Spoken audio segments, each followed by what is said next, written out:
Hello again, and welcome to part 4 of the tutorial how to paint a lighthouse in watercolor.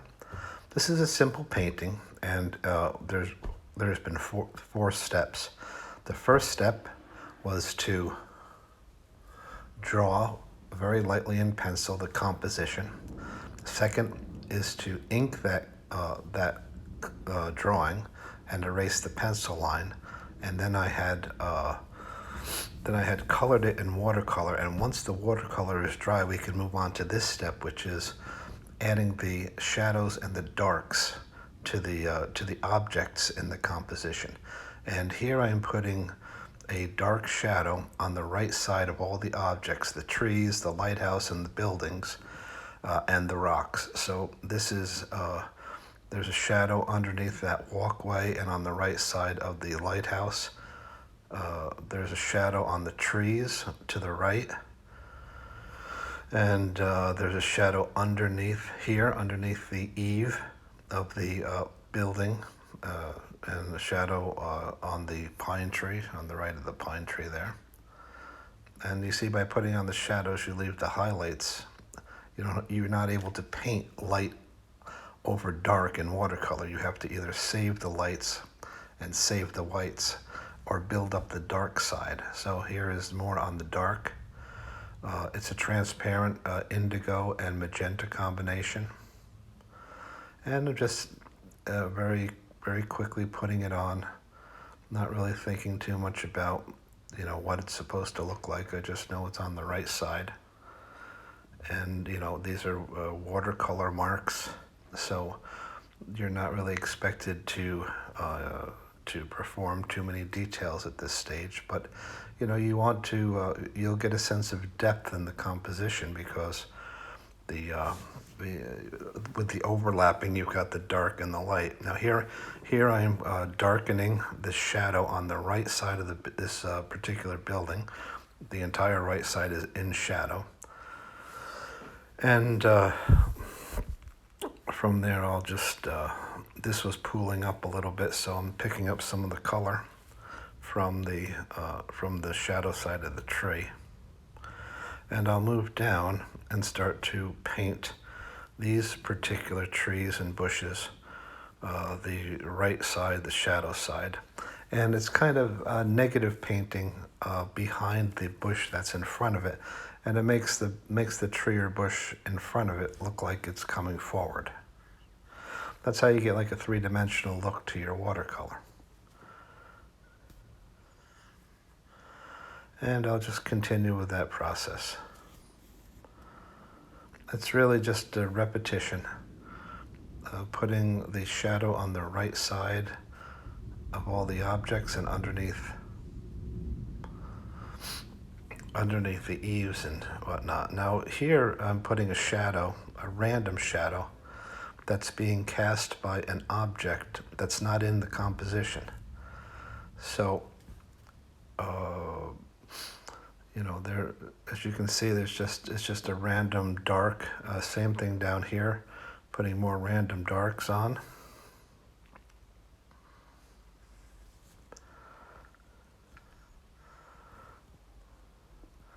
And the lighthouse is casting a very large shadow onto the roof of this building. So just kind of darken that up a little bit.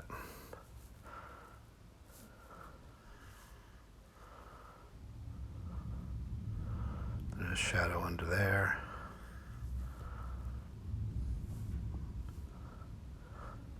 As you can see, the center of interest is the lighthouse, and I left that white deliberately, and that is where the eye is being drawn into the contrast of the light of the white versus the trees to the right side of it, or left side of it, our left.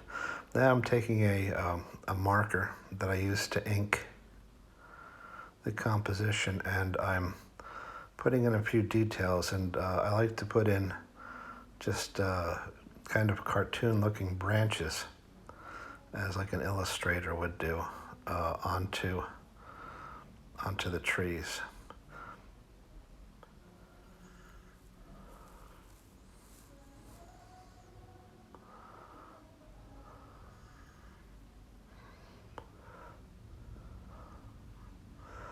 branches, more branches.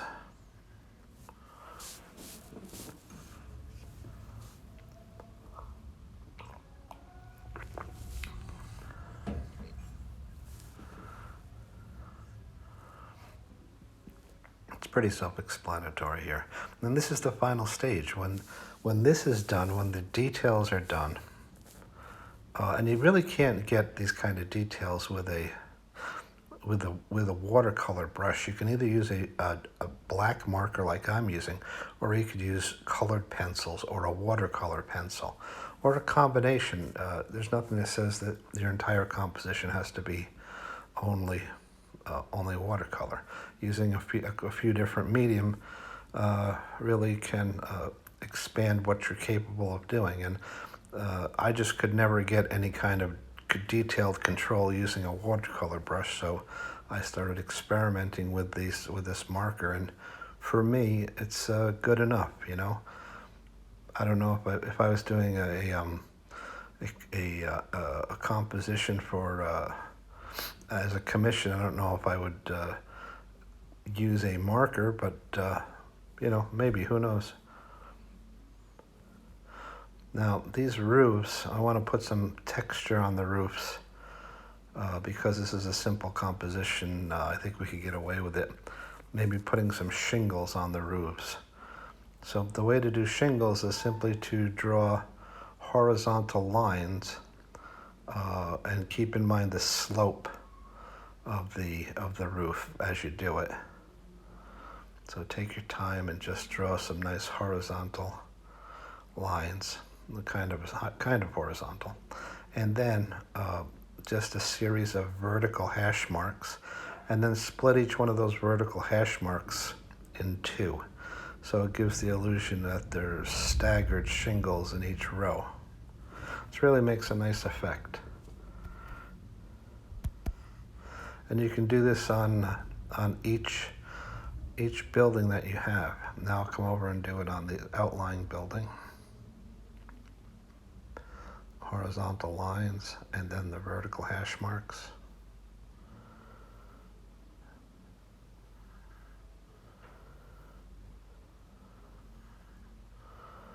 Okay, maybe a chimney stovepipe, just something where, like, well, a temporary or portable wood burning stove goes. They really don't have permanent fireplaces in these buildings. A lot of them are just temporary seasonal heat. And there's not a heck of a lot more to do than to sign this and call it complete. So that's how you basically will go about painting, composing, drawing, and painting a simple lighthouse in watercolor. Thanks a lot. I hope you enjoyed it, and I hope you give this painting a try.